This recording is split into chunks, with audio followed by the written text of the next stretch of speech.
diajarkan sababaraha poena ngan sakieu doang amatna Syekh Syarif Hidayatullah anjeun tapak di dieu hiji datang ka ulah aya nu di aku ketika maneh geus teu ngaku kana sagala rupa nu aya di alam dunia ieu kabeh bisa dipergunakeun jang perang maneh tapak teh sakitu beta sok cirina di mana-mana ieu batu geus bisa ngangkat berarti maneh geus lulus.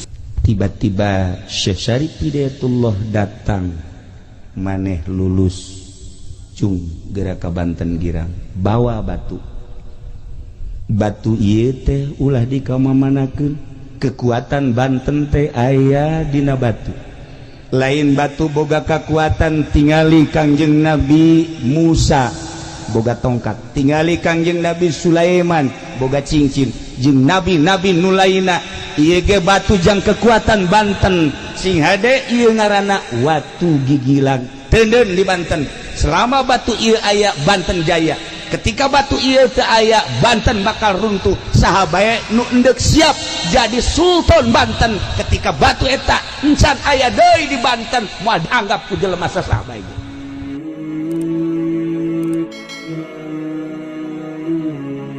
Assalamualaikum warahmatullahi wabarakatuh.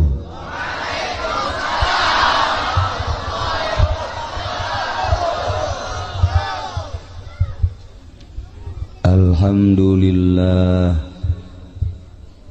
wassalatu wassalamu ala rasulillah wa ala alihi wa sahbihi wa mawala amma ba'du faqala Allah ta'ala fil Qur'anil Karim wa huwa asdaqul qailin wa dzakir fa inna dzikra tanfa'ul mu'minin al-ayah.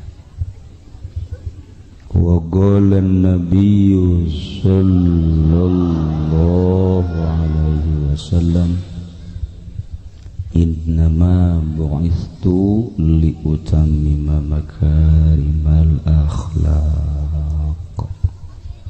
Al-hadis. Langkung tipayun urang sami-sami nyanggakeun puja sinareng puji ka Gusti Allah anu maha suci nu parantos masihan tina rupa-rupa nikmat ka urang sadayana terutama nikmat anu kacida pisan ageungna nyaeta nikmat iman sinareng Islam. Shalawat sing lareng salam mugia dilimpahkeun ka junjunan alam Kangjeng Nabi urang Kangjeng Nabi Muhammad sallallahu alaihi wasallam katut ka para kaluargina oge ka para sahabat-sahabatna rawuh para tabi'in asbat tabi'in al-mukarramun para alimil ulama para asatid para tokoh masyarakat wabil khusus kakersana Abah Haji Din Abah Haji Odam oge Abah Haji anu dipengkereun simkuring Abah sahagara Abah Haji Sawitra teh Sawitri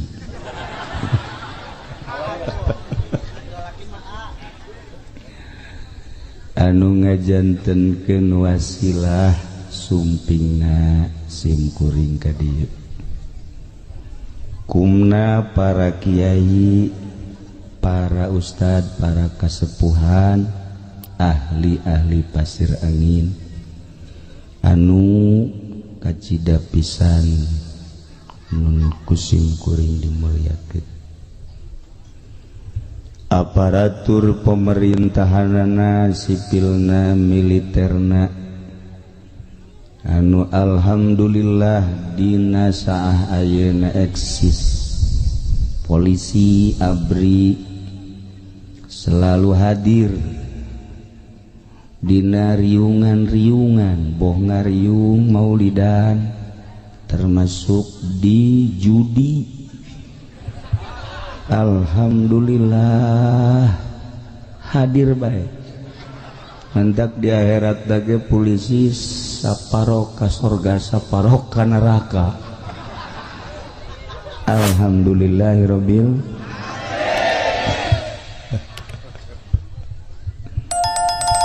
terakhir ka panitia penyelenggara PHBI. Alhamdulillah kuasilah kerjasama para panitia, Masya Allah. Ieu nu hadir lain jelema kabeh meureunnya. Manya di gunung loba amat jelema ieu. Asana campur kajian hukum lagi.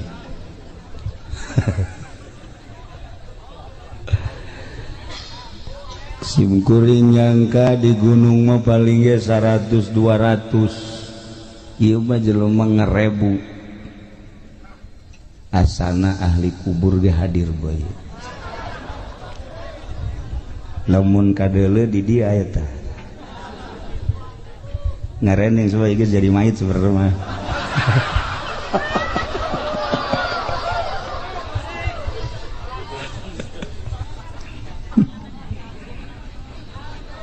Kalayan inayah ti Gusti Allah, alhamdulillah. Dina wengi ieu urang sadayana khususna simkuring, Masya Allah, bisa nyaba ka kampung Pasir Angin. Baheula mah bejana be aya lembur Pasir Angin, aya Masjid Karuhun. Dikersakeun keur pemuda teu boga tah kabogo urang dieu. Heuh dikersakeun jadi teu datang ka dieu. Meureun ondanganana lain ondangan cinta makhluk. Ternyata meureun ieu hadir ka dieu diondang ku Karuhun ahli Gunung Karang. Cinta mah leutik teh mah urusanana. Lah sapira cinta kawin anakan bereyak beres.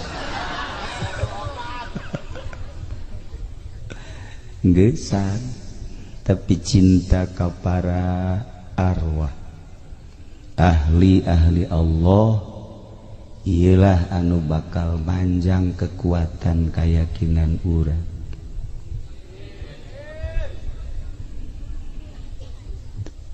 Lamun urang nyaritakeun gunung, Masya Allah, Kangjeng Nabi Adam di sorga diturunkeun ku Gusti Allah ka India di gunung nu tertinggi di dunia, terkenal dengan nama Gunung Himalaya. Turun Kangjeng Nabi Adam di gunung, Masya Allah. Siti Hawa diturunkan di Jeddah. Allah ngainstruksikan supaya Kangjeng Nabi Adam kapanggih jeung Siti Hawa. Manusia kakarak 2 harita teu nyaho jalan Kangjeng Nabi Adam. Di mana eta istriku tercinta? Teu nyaho jalan. Kakaler ka kidul ka wetan ka kulon. Atuh di mana aja kakarak duaan dek nanyakeun ka saha. Bingung Kangjeng Nabi Adam. Tapi Masya Allah kersaning Gusti Allah butus malaikat Jibril alaihissalam. Jibril tuduhkeun Adam. Tuh Jeddah. Atuh malaikat Jibril mah gampang. Set turun. Adam, yuk berangkat hiber atuh ka ditu. Babari Oh iya horeng, Masya Allah, berangkat tidinya ke Muzdalifah. Di Muzdalifah geus ka Ambe, langsung ke Gunung Arafah. Wah, Siti Hawa geus aya di dieu. Langsung Kangjeng Nabi Adam, Hawa. Oh Adam, Masya Allah, mangkaning harita mapan can aya baju, can aya samping, teka caritakeun wallahu alam. Eueuh baju, eueuh cara kieu eueuh. Eueuh. Atuh ai wani mah nyebut sataranyang olos. Tidinya pertemuan langsung ke Mekah, imah tangga Kangjeng Nabi Adam jeung Siti Hawa di Mekah. Pangheulana negara anu dijieun imah tangga adalah Mekah. Masya Allah, lain RRC, lain Moskow, lain Irak, lain Iran, Mekah kahiji. Ketika Kangjeng Nabi Nuh dakwah 1000 tahun, umatna anu iman ngan 50, 1000 tahun dakwah nu iman ngan 50 buang ka warahna pohara. Eueuh nu iman ka Allah, eueuh nu iman ka Kangjeng Nabi Nuh. Anyar keneh ti Kangjeng Nabi Adam ka Kangjeng Nabi Sis, ti Kangjeng Nabi Sis ka Kangjeng Nabi Idris, kemudian Kangjeng Nabi Nuh alaihi salam. Manusia geus nyembah ka patung, geus nyembah ka batu, dituduhkeun ku Kangjeng Nabi Nuh alaihi salam 1000 tahun cuma menang 50 manusia. Abah Haji Idam adi mah kuari ieu encan 1000 tahun jelema nu narurut geus ratusan, malah dikawin deui cenah berjalan. Kula tadi panggalana ngobrol di dia ngobrol kawin nyandung, maksudnya lamun endek babari teh gampang sih. Lain jang kula jang ieu jang eta.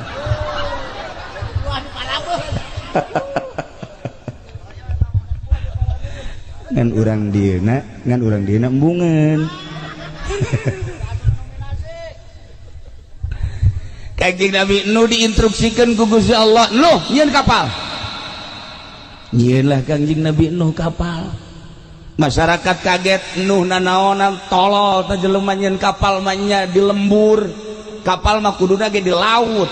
Ieu mah di tengah-tengah nagara nyieun kapal, cai ti mana diseungseurikeun. Gancang carita da makajeun, seungseurikeun ge ieu mah perintah Allah. Kangjeng Nabi Nuh dakwah ngajak, lamun hayang salamat milu ka kapal simkuring, lamun embung salamat dikerem bakal. Alah cai ti mana cakaom Nuh mata ye tah.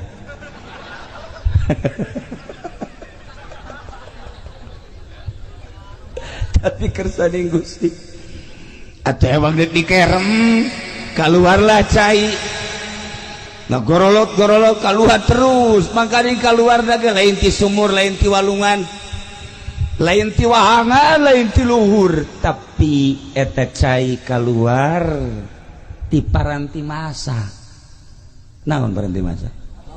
Ti hau. Model keluar cai ti hau.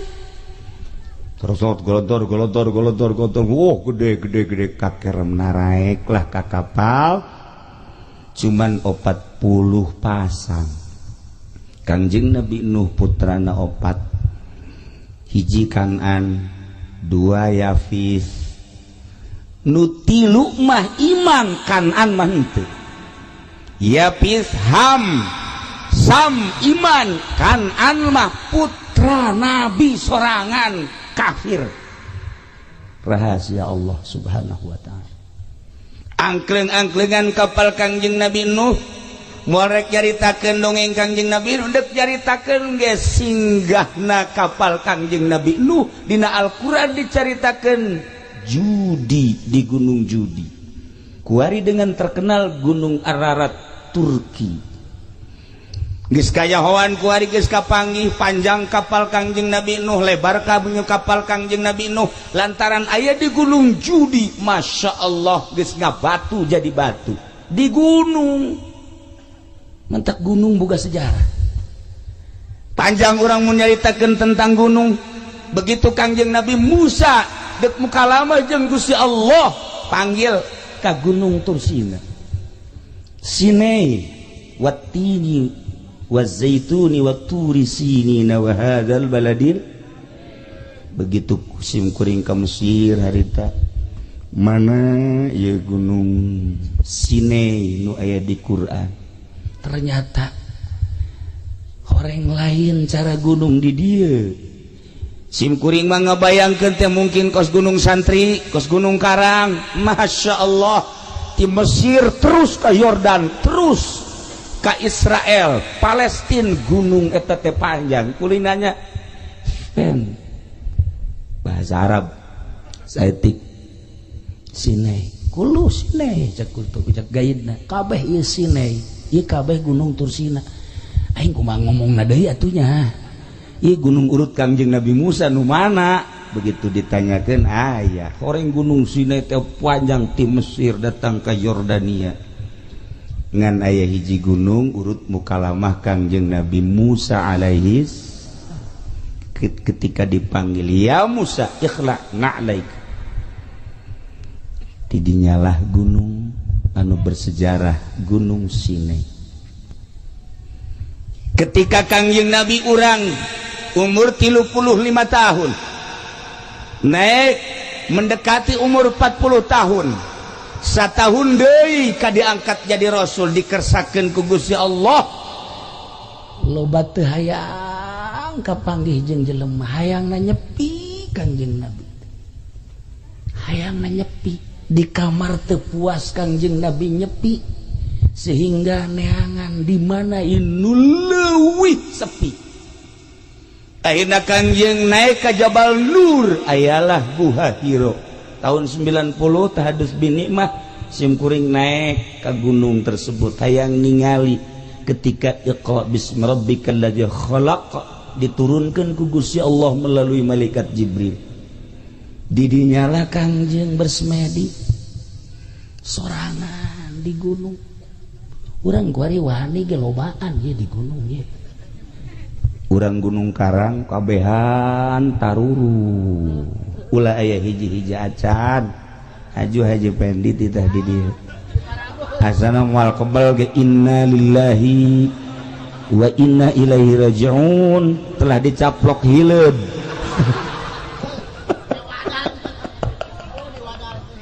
geus eueuh jasada eueuh modar emang teu sangar kitu Gunung Karang. Masya Allah lain lah lagat nah ieu gunung sehingga Kangjeng Nabi bersemedi kholwah ibadah mantep ka Gusti Allah nu ngahalangan tafakur salat Kangjeng meja encan diinstruksikeun pas umur 40 tahun di gunung etalah turun Iqra bismi rabbikal ladzi khalaq khalaqal insana min 'alaq Iqra wa rabbukal akramul ladzi 'allama bil qalam 'allamal insana ma lam ya'lam. Gegeter Kangjeng, begitu turun Iqra ya Muhammad Iqra ma ana biqoriin cek Kangjeng kuring mah teu bisa maca Iqra ya Muhammad ma ana biqoriin kuring teu bisa maca Iqra 3 kali Iqra ma ana biqoriin ditangkep ku malaikat Jibril langsung dibacakan Iqra bismi rabbikal ladzi khalaq khalaqal insana min 'alaq sakumaha tadi. Kangjeng malaikat Jibril naik di ka langit, Kangjeng Nabi turun ke handap dengan ngegeter diberi wahyu Iqra bismi rabbikal ladzi khalaq di gunung turun. Masya Allah. Lamun nyaritakeun tentang pergunungan begitu sim kuring nyaba ka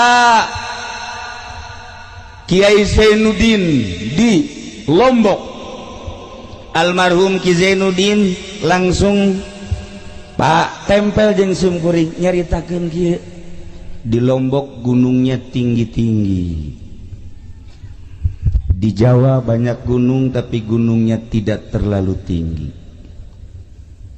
Untuk di Indonesia gunung tertinggi adalah inilah gunungnya. Gunung tertinggi melambangkan bahwa manusianya tinggi-tinggi. Jakula japarenek jelema nama. Japarenek. Horenganan luhur ge lain luhur jelemana. Neangan nu luhur jelemana, neangan nu kasep jelemana, neangan nu gagah tanagana ambalaya. Tapi horeng hatena mah teu wauheun ka Allah. Tabah jelema leutik nu kos kitu mah paeh jadi seuneu neraka. Dik danaonan neangan nu gagah, dik danaonan neangan anu kasep, dik danaonan neangan anu jekrem, aya teu wauh ka Allah mah. Mantap nu kudu diteangan teh awewe teh nu geulis, nu sugih, nu pinter, nu wauh ka Allah. Perasaan tiis kana hate. Geulis aya di nyana, pinter aya di nyana, masya Allah. Turunan aya di nyana. Tarariis wauh ka Allah mah. Nawaran kan ka salaki. Ya pan wauh ka Allah. Kakak mumpung ora kene jaimah geus teger, mobil geus boga, perusahaan geus aya, Kak atuh laksanakeun ayat Quran fankihu ma tobalakum. Pan aya wauh ka Allah mah tarariis kana hate. Masya Allah neng sugan teh neng teu kitu gegeraan sakena atuh mumpung ngara kene ngan lamun kakak kawin kula anterkeun ka bapak. Tama tolol. Teu wauh ka Allah tah ngaranna nu wauh moal. Nu wauh moal atuh nawaran teh ikhlas. Shod ikhlas. Ya kari. Ieu carita gunung. Tahun 1526 mulai Islam nyerang ka Banten. Cuman 1 tahun kekuatan Islam utusan Demak dari 1526 hanya sampai 1527. Tidinya dikuasai deku Hindu. Tarurunlah Portugis, tarurunlah Denmark, tarurunlah Inggris, turunlah Belanda, turunlah RRC, turunlah Saudi Arabia. Ngumpul kabeh di Banten. Nuntung nu kumpul kabeh di Banten. Kumpulna di Banten teh teu warauh ka Allah kabeh ge. Nu nyembahna ka batu, nu nyembah ka kayu, nu nyembah ka tatangkalan, nu nyembah ka panon poe. Acak-acakan Banten teh. Masya Allah karim. Tahun 1670 Demak ngutus Sunan Cirebon, Sunan Gunung Jati Syekh Syarif Hidayatullah beserta putrana Syekh Maulana Hasanuddin. Berangkat Syekh Syarif Hidayatullah jeung Syekh Maulana Hasanuddin ti Cirebon ka Banten duaan. Can aya mobil, can aya kendaraan nu sejen. Di Cirebon berangkat ke Banten cuman 1 jam.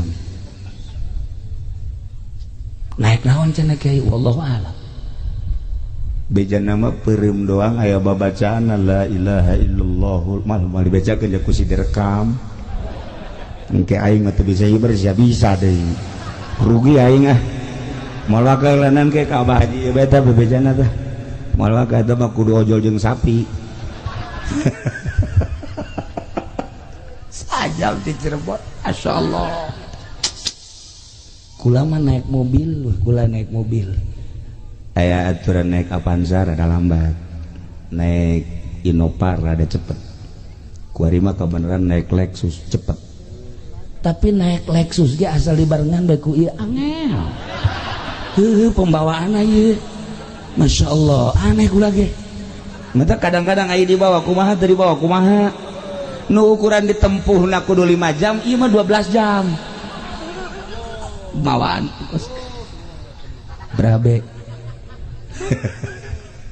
iya be ieu urang ieu kuari urang kan memperingati Kangjeng Nabi mapan manusia terganteng terkasep terpinter ingat ke Kangjeng Nabi kasep Kangjeng Nabi mah ingat ke Kangjeng Nabi ganteng Kangjeng Nabi mah ingat ke Kangjeng Nabi pinter Kangjeng Nabi mah ingat ke Kangjeng Nabi segala-galana di Kangjeng Nabi jadi orang memperingati jelema nu ganteng jeung kasep Kangjeng barang neuleuh ka dieu iya kari atuh teu akur teh akan perasaan ngadenge Kangjeng Nabi na Masya Allah neuleuh ka dieu hayang utah lamun neuleuh beungeutna tapi lamun neuleuh hatena leuwih kejam ya kali nah ieu Syekh Maulana Hasanuddin teh ka dieu duaan ka Banten disebut Banten Girang begitu ningali peradaban manusia kekokohan kebiadaban anu luar biasa kerajaan dikuasai ku 3 raja hiji Raja Siwa 2 Raja Darga 3 Raja Brahma aya 4 terkecil Raja Ganesha Masya Allah buatan lain bantrak-bantrakeun munajat Syarif Hidayatullah jeung Syekh Maulana Hasanuddin kudu kumaha ieu demak dek ngutus bala tentara ulah waka moal menang cek Syekh Syarif Hidayatullah moal menang kajian kukuan ke kula munajat heula munajat Syekh Syarif Hidayatullah dalam munajatna titah ngadatangan Gunung Pulasari duaan datang ka dinya naik begitu naik ternyata aya kerajaan di Gunung Pulasari aya kerajaan lain lalagaan nu menguasai Banten teh Raja Siwa Raja Darga Raja Brahma Raja Ganesha anu kekuatan gaibna tanding saat eta dek merangan Raja Brawijaya dek merangan Raja Pajajaran dek merangan semua narajum kabeh ge tanding di dieu teh lain lalagan gagahna pohara munajat Syarif Hidayatullah begitu munajat deui titah naik ke Gunung Kara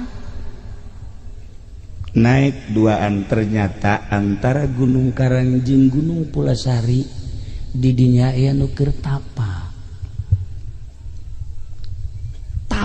teh lain cara tapa budak kuari tapa make baju kerajaan di dieu make mahkota ternyata kulila-lilana tapa eta mahkota teh geus dijieun sayang manuk teh geus arendogan di dieu apa ieu ge pernah tapa harita keur hayang wahweh teh ieu teh sesa rada cager deui teh sesa ieu teh termasuk ieu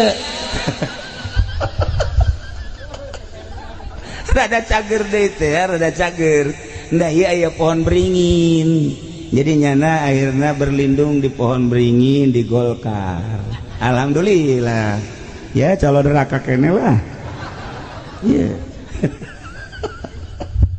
Masya Allah didinya lah Syekh Syarif Hidayatullah menyapa ka jelema nu keur tapa begitu disapa ditanya benta begitu benta adu kekuatan mata begitu adu kekuatan mata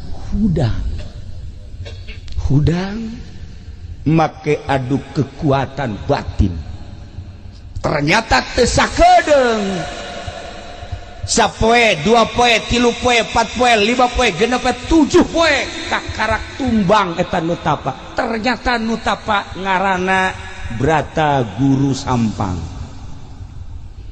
Brata guru sampang eleh ku Syekh Syarif Hidayatullah, tidinya langsung asup Islam.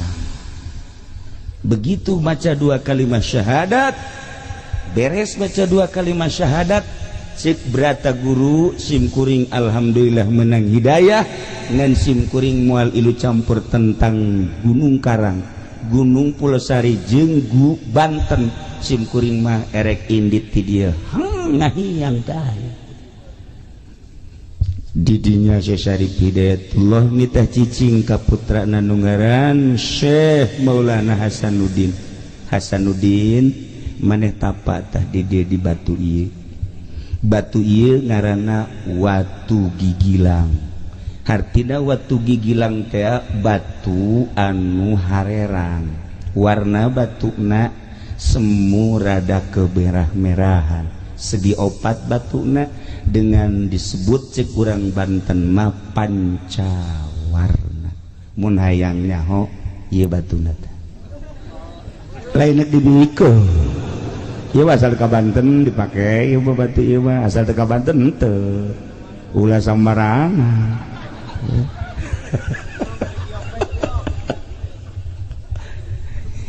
Batuna nu dipake tapa adalah 2 meter persegi.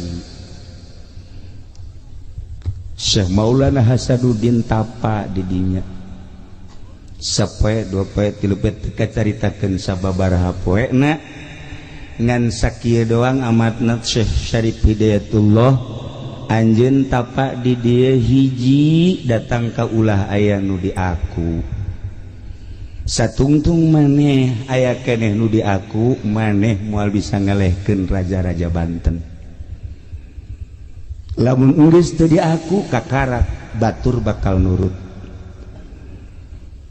Aya cai, cai ulah di aku, aya angin, angin ulah di aku, aya batu, batu ulah di aku, aya cacaang, cacaang ulah di aku. Andai kata aya reungit nempel ulah dikukubahakeun lantaran eta reungit ulah di aku aya nu boga cai aya nu boga angin aya nu boga reungit aya nu boga orai aya nu boga hewan-hewan kabeh nu aya di dunia ieu terutama nu ngageugeuh di Gunung Karang aya nu boga.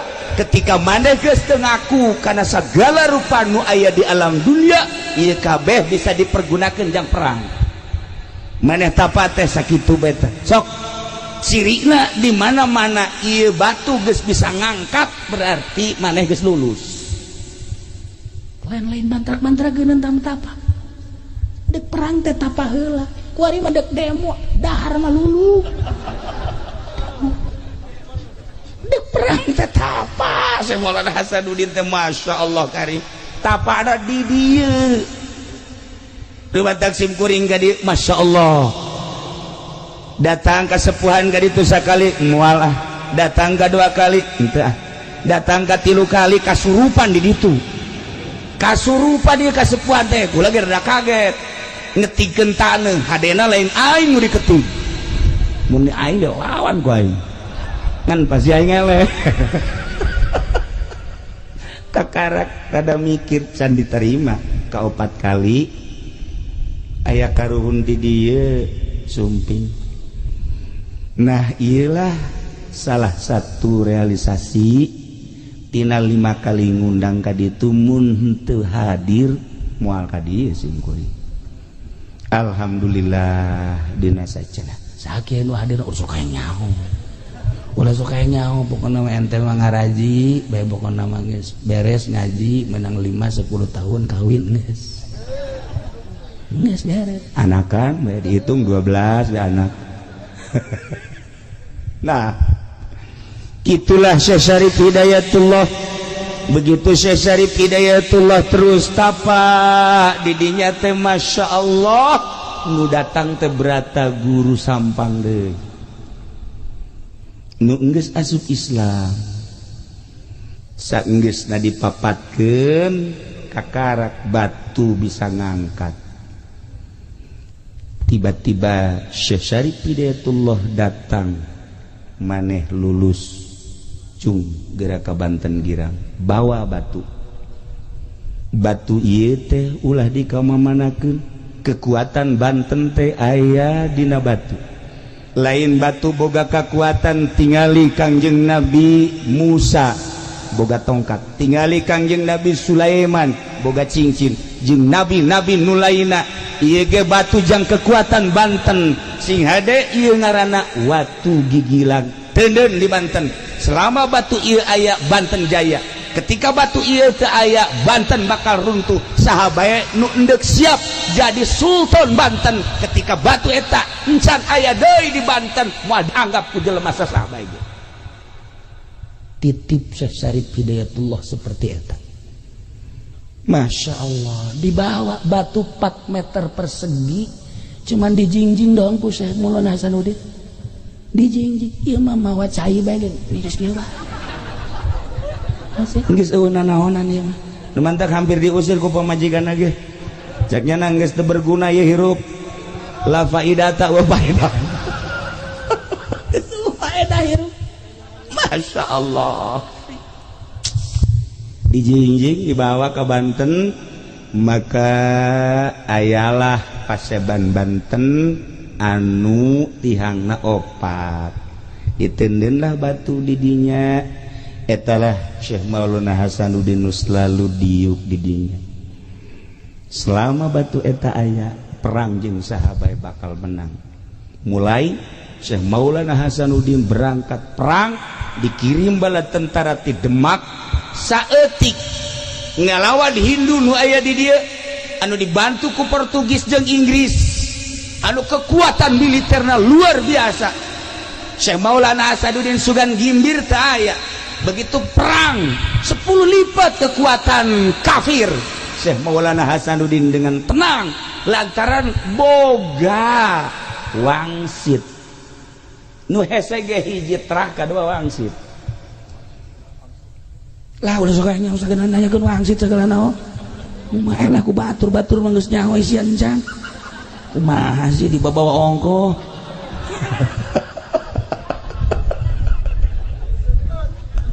Aduh, Masya Allah.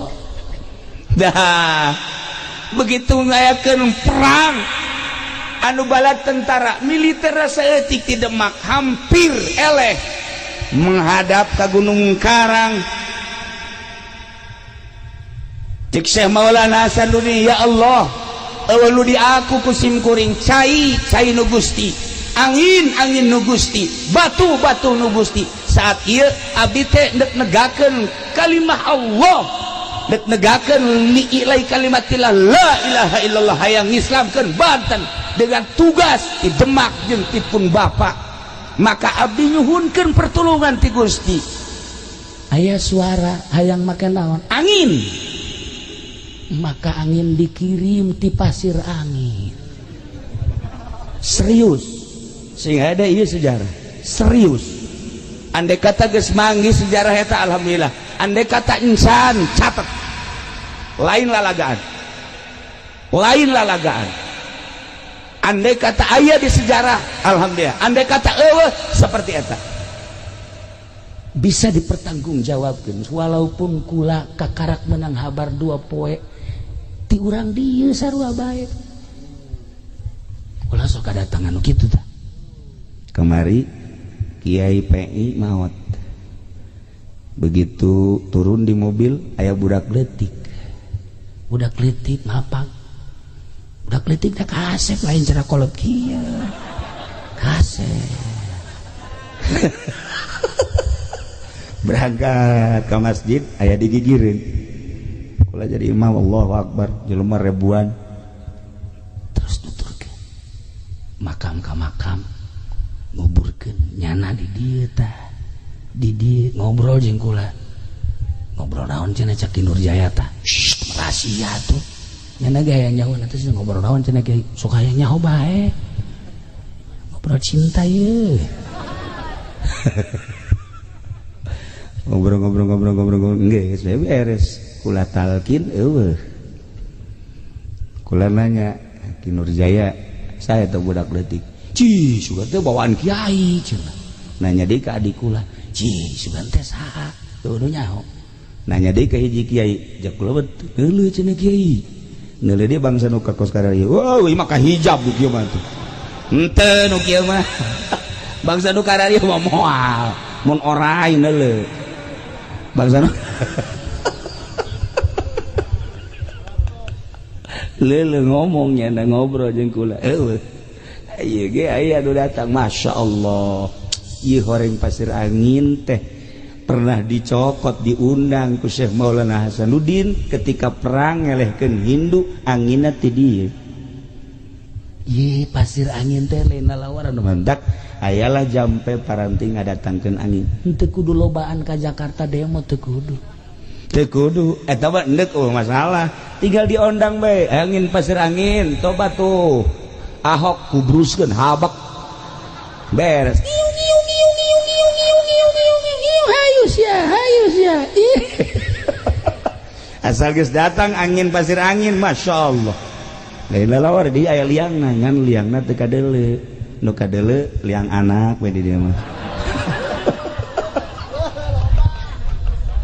liang eta teu kadeuleu liang angin eta mah tapi insyaallah urang-urang dieu paham aya nu paham nah dua kekuatan hiji cai ialah Cibanten ngaranna Cibanten teh hulula di Gunung Karang turun di Gunung Karang pecah dua nu hiji ke arah barat sekitar 35 km ke laut jadilah dermaga internasional nu hiji ka Karang Atu nah iyalah jadilah dermaga nasional dua kekuatan maka di Banten ulah coba-coba Gunung Karang pusatna adalah Gunung Karang sejuta kali garaga orang Banten teu nyaba ka Gunung Karang moal aya kekuatan Gunung Karang titisan ti baheula dongeng almarhum abah kula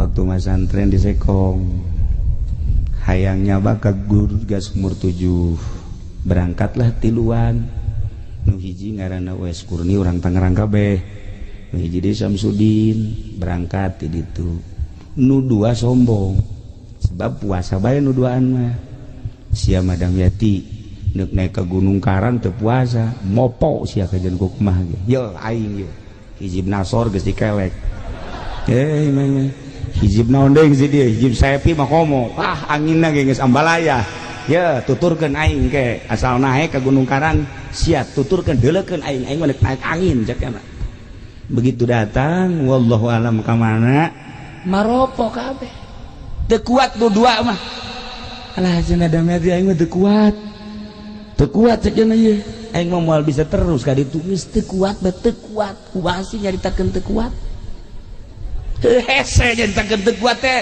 hese okos aya lalaki hayang kanu geulis teu kuat aya beungeut perang hayang kanu geulis aduh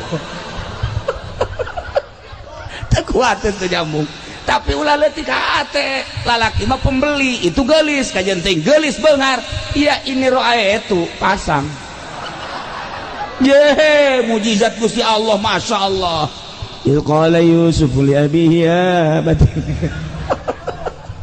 ngaji memang ngaji amil eta heula nah lah urang dia mah geus leuwih nyaho pokokna urang kulon mah bangsa perpeletan mah atuh perpeletan mah ilaku mah teu ieu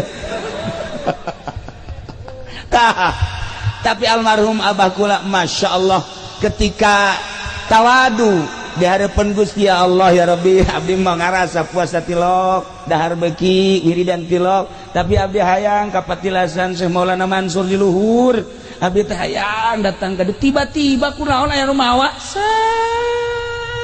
wallahu alam sabaraha menit datang ka luhur teh sorangan ai batur aing eueuh sakieu ieu aing sorangan cai loba sieun ku sebab lo sorangan bae di luhur di jamaah mandi dan lain sebagainya turunnya jalan mana ya jakana sebab tadi perem datang ke luhur tapi tidinya dengan penuh ketawaduan deui tiba-tiba dibawa deui datang deui ka babaturan keur ngagaloler Masya Allah rahasia Gunung Karang namun dibawa takabur bahaya sebab lain baheula bae kuari emang eueuh ieu anu keur tapa aya nu keur tapa di Gunung Karang kuari urang Jawa Timur kabeh urang Jawa Tengah jeung Jawa Barat termasuk Banten eueuh nu keur tapa kuari di Gunung Karang urang Jawa Timur nu geus turun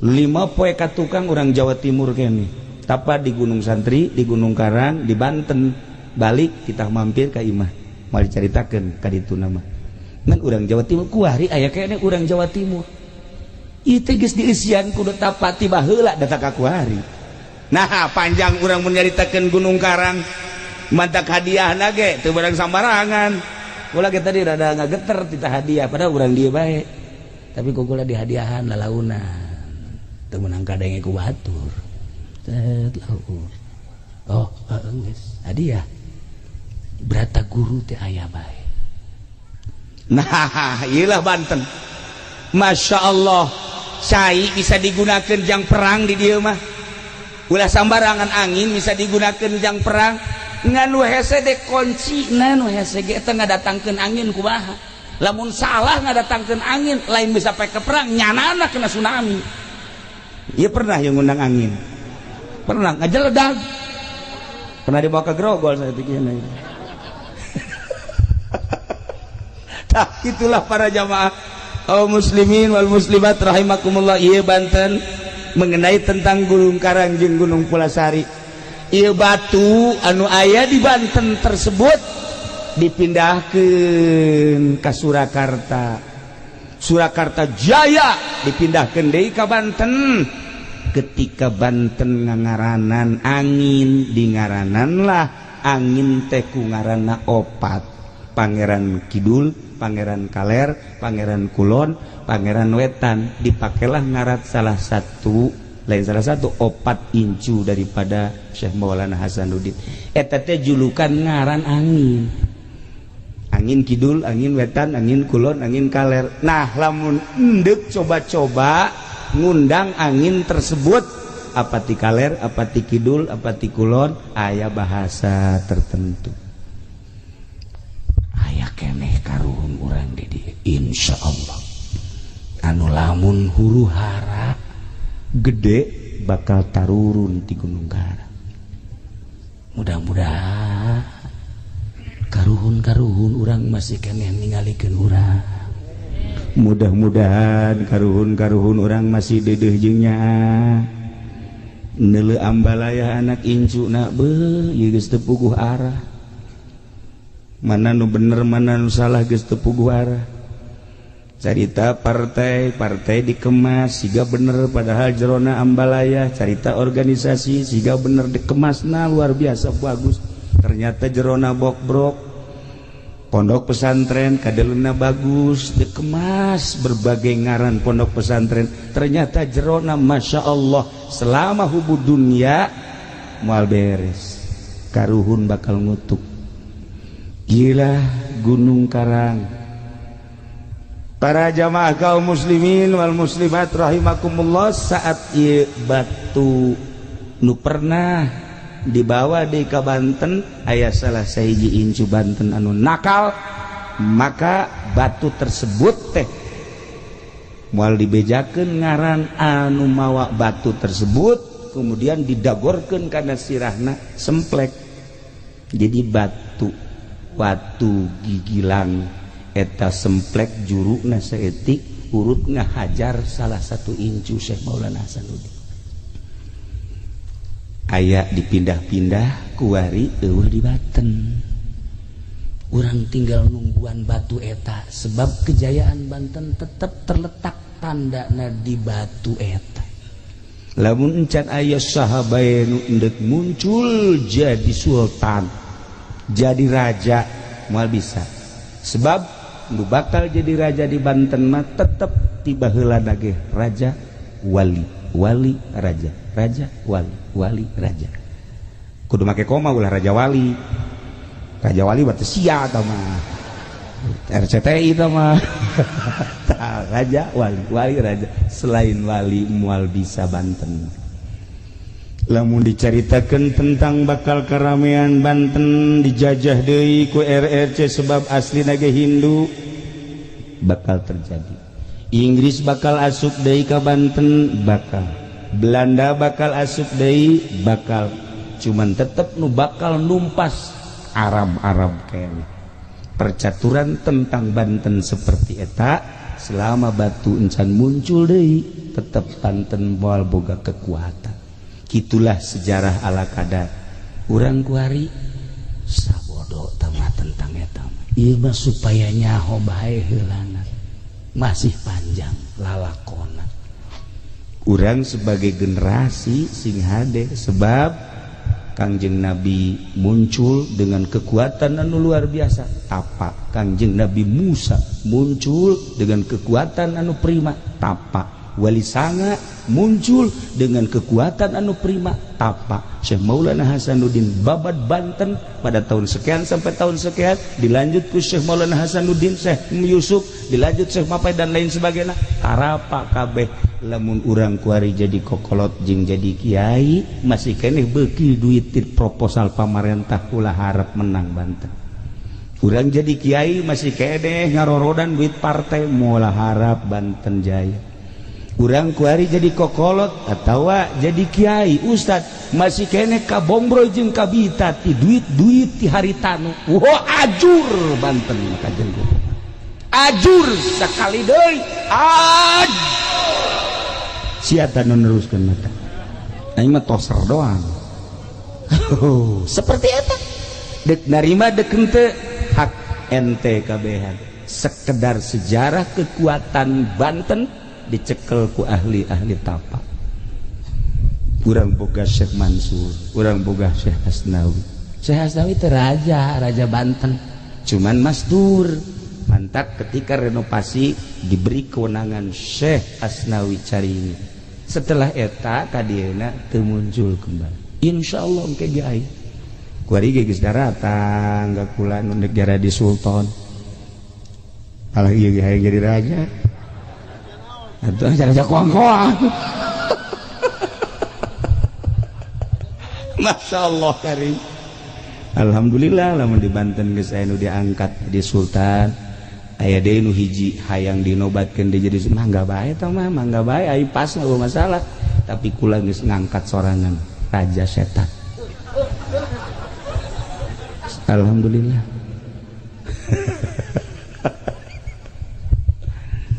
Kanjeng Nabi diutus ke alam dunia teh sakumaha tadi?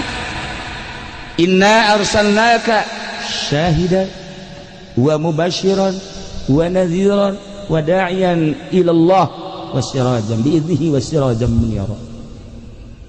Ilain lalakon bantrak-bantrakeun hiji syahidan nyaksian Kangjeng Nabi. Nyaksian teh Kangjeng Nabi mah lain nu sababad, lain anu sazaman, tapi nyaksian teh katukang. Nyaksian ke kaum Kangjeng Nabi Isa, nyaksian ke Kangjeng Nabi Musa, nyaksian sampaikan ke Kangjeng Nabi Adam, masih siap Kangjeng Nabi syahidan jadi saksi padahal teu kazamanan. Di mana Al-Qur'an ngajelaskeun dengan mukjizat Al-Qur'an Kangjeng Nabi bisa syahidan. Nomor kedua wa mubasyiran. Mubasyiran teh Kangjeng Nabi bawa berita sorga.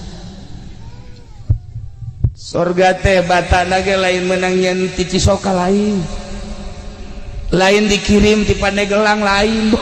Batana ge tina inten permata anu inten mah sagede korek api, sagede korek api miliaran. Cincin ieu bae ya, cincin ieu dibikeun ge urek.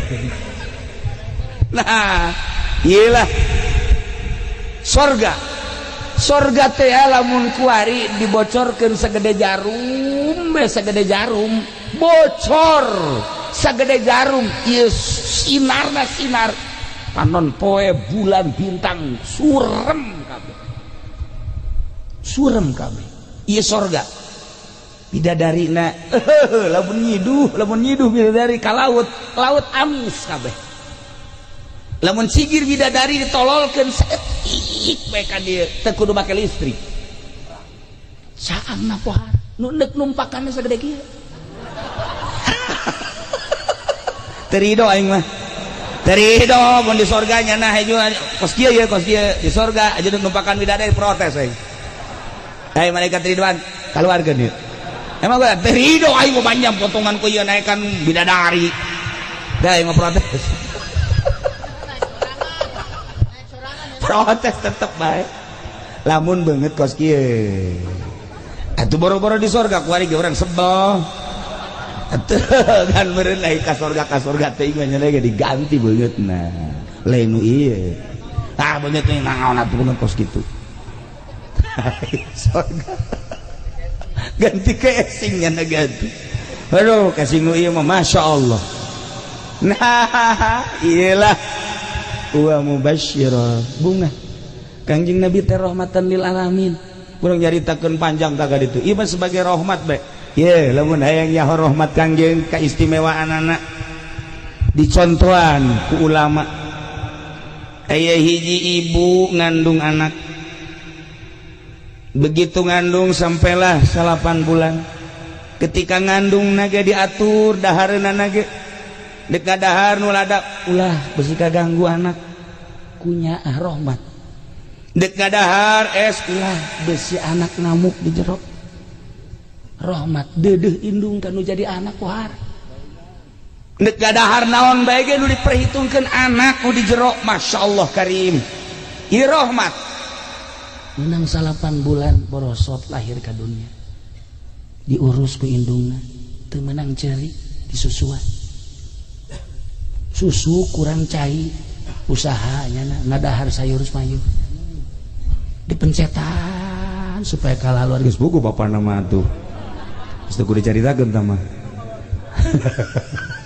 eta amunisi terus disusuan gede Masya Allah keluar saya si kadek kan ngasuh ge si adek lalaunan ku dedeh jeung nya indung gede-gede disakolakeun ngaji kebenaran anakna teh awewe sakolakeun balik neng kadeknya balik sakola kudu gegeraan balik mama melang ka neng besi anu ngaganggu besi anu macem-macem mak lamun neng can datang ka imah mama masyaallah teu ngeunah dahar teu ngeunah nginum kade neng si neng si anakna badung emak tidak tahu diri gede kelas genep HP geus boga mulai kelas genep geus SMS-an indung nangan neng ulah osok main HP eta mah aduh pagawean dajal tah kos kitu naon dajal mah dada jeung bujal si emak ulah geus dinasehatan anak beuki mangga SMP Badung kita ngaji henteu kita balik henteu sakadaekna bae emakna terus bae nganasehatan sing adeneng anakna kancola begitu datang ke SMA anak teu bisa diatur ganeng cerewet boga emak nyaho ala modern meunana kuari mah geus aya di planet mana emak ortodok hatena geus pohara jasa ka indungna geus mal kebal deui racun ku aya bener diracun emak diracun ngan diracuna lalaunan ke batu ke benge racun kemudian 2 poe racun deui mana geus oho-ohoan batu bae pae sia cek anakna aing bebas hirup hayang bebas hirup lantaran batuk ngehkeh bae otomatis kan ke dokter begitu ke dokter periksa ku dokter hasil visum dokter ternyata terjangkit racun mak cek dokter ibu mah ini kena racun terus siapa yang racun coba panggil anakna tanya begitu tanya dengan kelihayan pertanyaan polisi nu nanya ternyata ngaku bahwa si neng nu ngaracun Masya Allah cek polisi ibu karena ini anak telah meracun ibu dan meracunnya adalah terencana maka sama dengan akan membunuh ibu dengan direncana tidak ada lagi kecuali harus dibunuh kumaha ibu kudu dibunuh apa ente? Terserah teh geus jahat-jahat teh. Cuman pelaturan harus tanda tangan. Harus tanda tangan. Bahwa anak harus dibunuh melalui tanda tangan ibu. Ibuna nu keur muriang dibere selembaran untuk tanda tangan pembunuhan anak. Dibere pulpen. Tanda tangan cek polisi. Anak akan segera dieksekusi. Bunuh. Begitu dek tanda tangan, ragag pulpen. Polisi, itu anak abdi. Masa sih? Ku abdi dihamilkeun, ku abdi dilahirkeun, ku abdi diasuh, ku abdi dididik. Lamun sampai abdi ngabunuh anak, moal abdi. Kajen teuing anak rek ngabunuh ibu, masalah. Tapi kudu abdi ngabunuh anak, moal polisi. Geus teu urusannya urusan abdi, urusan abdi. Sampai hati kudu abdi tanda tangan dibunuh moal. Eta rahmat. Seorang ibu tidak mungkin akan membunuh anaknya. Ieu rahmat anu gede jasa. Kangjeng Nabi meleuwih tibatan indung nu tadi rahmatna ka umatna. Bayangkeun nya anak Kangjeng Nabi ketika orang dipanggil saurang-saurang ditimbang amal, panggil Haji Pede. Begitu didelep salatna kurang bagus, komo husu eueuh jasa. Puasa kitu kene zakat ilok sama sakali. Wah, geus pupur ieu nih mah. Cek malaikat ieu bae kudu digusur ka neraka. Cek Kangjeng Nabi ulah wakad di nerakakeun kos kieu-kieu ge nyana pernah maca salam, pernah maca sholawat di hatena aya ngaran aingan cek Kangjeng Nabi. Geus ulah dideuleuh Haji Pendina emang nyana mah suluh neraka. Tapi nu dideuleuh Muhammadna. Ku deudeuh jeung nyaahna Kangjeng Nabi. Lamun cacak-cacak Kangjeng Nabi polisi mah kuabeh ka neraka. Ka neraka atuh disebeleun masyarakatnya polisi mah. Atuh mana polisi pigeunaheunana coba ge urang teh ke motor tangkap ku polisi. Eueuh SIM tilang. Mantak naon sih jawau, Pak? Sekali-sekali nanti harus hati-hati ya. Suratnya bawa, SIM-nya bawa. Udah dah, sekarang mah karena saya kenal dengan Bapak, udah saya ampunin. Ayo nu polisi kos gitu. Di mana aya polisi kos gitu? Polisi kos gitu mah disembah wae. Nyana mah ka adina ge nangkep bae ka adi. Adi ditangkep, bapana ge ditangkep bae bego jasa. Tapi di akhirat tetep ka surga polisi ge. Lamun osok maca sholawat. Polisi begitu diseret ku balikat Malik. Dibawa ka mana eta? Iya polisi. Kayalah polisi umat anjeun. Coba bareng dideuleuh waduh Tito ya. Nah. Tapi wala-wala diseret. Sebab aya baca sholawatan cek Kangjeng Nabi. Hargai kaula. Leuwihnya akibatan indung kan menjadi anak. Kangjeng Nabi mah leuwihnya ulah waka dikanarakakeun ulah. Geus hargai ieu. Hampir ka surga kabeh urang merahmatan lil alam. Masyaallah komo urang atuh ieu. Polisi lain, abri lain, sugih henteu. Ya ka surga lah. Jangan lolobana ka neraka manu sugih nu ka zakat cara si eta. Atuh. Polisi anu kejem henteu aya nu teu kejem mah. Abri anu kejem, aya gua ge abri teh ya abri teh. Baheula kieu mah lulu Bang. Wari barang ngaji ka Cilongok sadar nya. Alhamdulillah. Iya insaf ya, sesosoknya lain lalagan tuh. Baheula mau cek,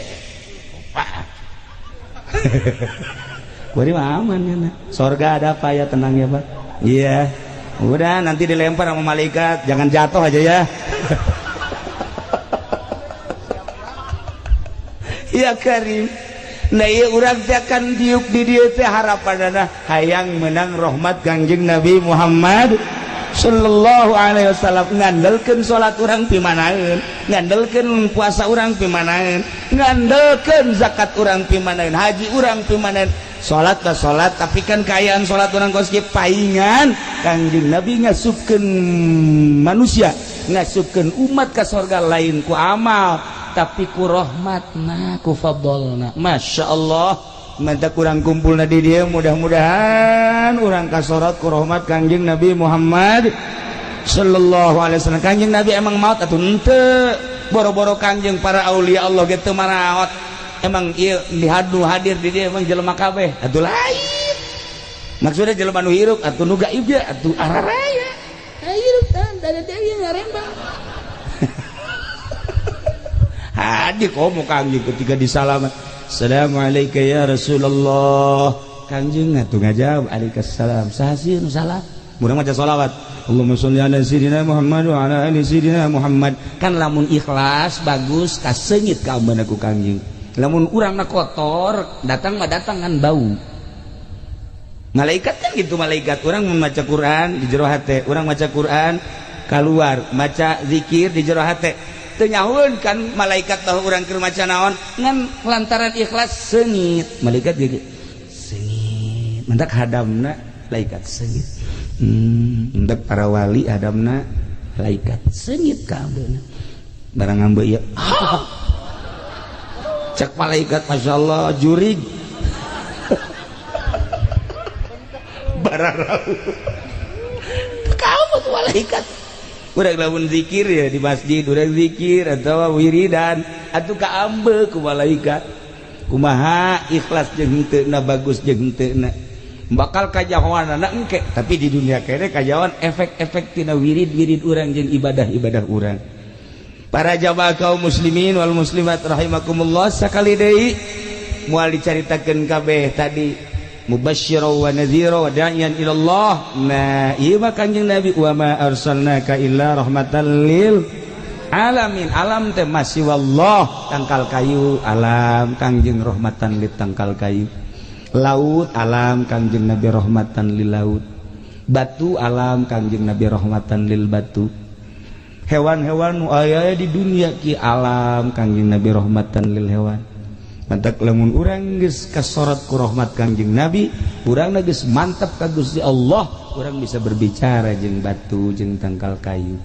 Lamun Syekh Mansur bisa ngobrol jeung naung, komo tuan Syekh Abdul Qadir mah lain bae jeung naung jeung lauk-lauk bisa ngarobrol.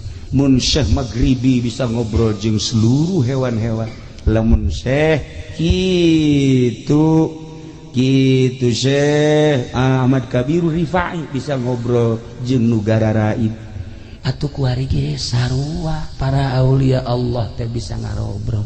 Ieulah rahmat Kanjeng Nabi datang ke mana urang karahmatan ku Kanjeng Nabina karahmatanna datang ke syariat urang di makom syariat datang ke mana karahmatan ku Kanjeng Nabina rahmat Kanjeng Nabina datang ka thariqah urang aya dina rahmat thariqah Kanjeng Nabi rahmatna nyulusup ka sirrun min asrillah urang aya dina makom hakikat rahmat Kanjeng teh aya di makom hakikat.